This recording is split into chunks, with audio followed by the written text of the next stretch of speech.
How did you like going to the University of California? Let me tell you, that was an experience that I will always be thankful for. I went to school in 1956. Again, I think that was before your parents were born. And at that time, we lived in a very, very conservative nation. Very conservative. I was telling the group earlier that at that time, the Brown Education Act in 1954 by the Supreme Court eliminated segregated schools. I went to segregated schools in my early years in Pomona. Well, that act eliminated, and the Freedom Riders, remember? What's her name? She wouldn't sit at the back of the bus. Rosa Parks. Yeah, thank you. My memory is not as good. All that was starting in the 1950s. Martin Luther King was starting to work along with a whole bunch of other folk. We knew nothing about that in my high school. Nothing. I mean, nothing in my town. I mean, I don't even think it was carried in the newspapers. We were so ignorant. And when I got to Berkeley, oh my Lord, they were not ignorant about anything. They knew what was happening. They were passionate about it. And that's when the movement started in Berkeley. And so I became part of that in early 1960s. The Freedom Riders to the South began. Many of my friends went there to stand with the people, the African Americans who were really being brutally treated. And so that said, wow, it wasn't just Chicanos, because in California, Chicanos were treated like dirt for many decades. And I said, it happens to everyone. I thought we were the only ones who had to sit in the balcony. And then I learned all about the Jim Crow laws, which was even worse. You know, separate drinking fountain, separate bathroom. My gosh, it just opened up my mind and started to see there's a sister community that suffers as much as we do, if not more. And I said, I have to be supportive. I have to be part of this movement. So I began to help as much as I could, along with some of my friends. And I was telling them earlier some of the things we did. I worked with the Black Panther Party. Are you familiar with that? Black Panther sounds familiar. Yeah. It started in Oakland, California. I was working in West Oakland at the time in a basically African-American community and Latino community, basically with gang kids, with gangsters.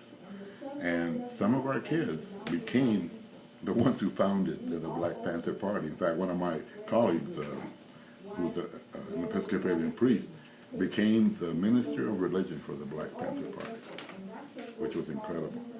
Now, yeah, the Black Panthers did some things that maybe were not very wise, but they were advocating for their community. They were fighting to protect the community from police action or from policies that were not appropriate.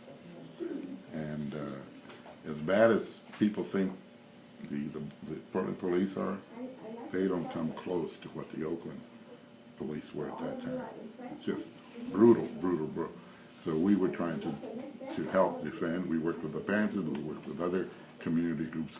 At that time, the clergy, ministers, and community were like that. You couldn't separate us because we were all marching together, we were all demonstrating together, we were all going to City Hall together, demanding justice for the people. And I had the privilege of being asked by the African American people that I was working with to be a liaison between the communities, the Chicano community and the African American community. And I was able to do that. I was able to bring to the table leadership from those communities so they could start working together. Remember I said how important it is to work together? Yeah. Well, that's where we started working together. And then we decided, you know what? There's still other partners around the table we need to find. So the Native American people, we invited them in. Then we invited Asian Americans and Pacific Islander Americans, whoever was in the quest for freedom. We had women around, because at that time the women's movement was just starting to go. And let me tell you, it was hard working with them because we were guilty of sexism as much as anybody. Yet we knew that their quest for freedom was as important as ours, so we invited them to the table, and they taught us a lot. They needed to slap our face a couple of times just so we would get our priorities straight in terms of how to treat women equal basis. And that was another great learning, which I owe my sisters tremendously, because they told me that you can't really be in the quest for freedom without making sure that everybody's quest for freedom is honored. Are you familiar with the 12-step program? The 12. It's for basically any addiction. It started with alcohol. 12 steps means there are 12 steps to Being done drinking. yeah, to control your drinking. Well, I utilize 12 step in terms of my work in racial and ethnic justice. And by that I mean that I know that in here, because of my living in a country that has institutional racism all over the place, in schools and business, all over the place, I have been impacted by that. So there are some racist things in here, that are there because they've been put in there. So how do I deal with it? By taking on the 12-step approach. To acknowledge the fact that I'm a racist, and I want to quit being a racist. And so I'm on a recovery road in terms of my racism. You know, I've decided to be disciplined about how I can't eliminate it from my system, but I can control it, and I can focus and commit myself to justice issues. So that's what I teach folk, is that, you know, we're not asking for you to become instantly converted. I'm free of all racism. If I go around this room, I bet each one of us has a little bit of prejudice towards somebody, for one reason or another, you know, fair or unfair. We have a little bit of prejudice. That's what my teacher said. Yeah, you know, and we've learned that the hard way, you know. So I'm not saying we eliminate that. I'm saying let's acknowledge it, and then let's deal with it, and then let's deal with it together, and then we can help one another do it. So that's been a very important of my commitment, which is to bring all the community together. So right now, I meet with Muslim community. We've been working for since, 9/11, right?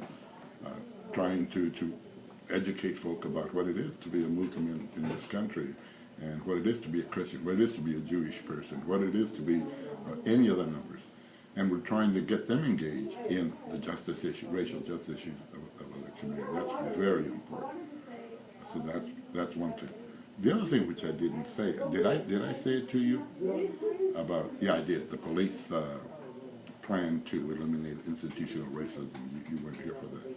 But right now, I was a member of the Human Rights Commission, and my work through that meant working with the police department, and we've helped develop a plan to eliminate institutional racism in the police department over the next 5 years. So that's huge. That's really huge. Anyway.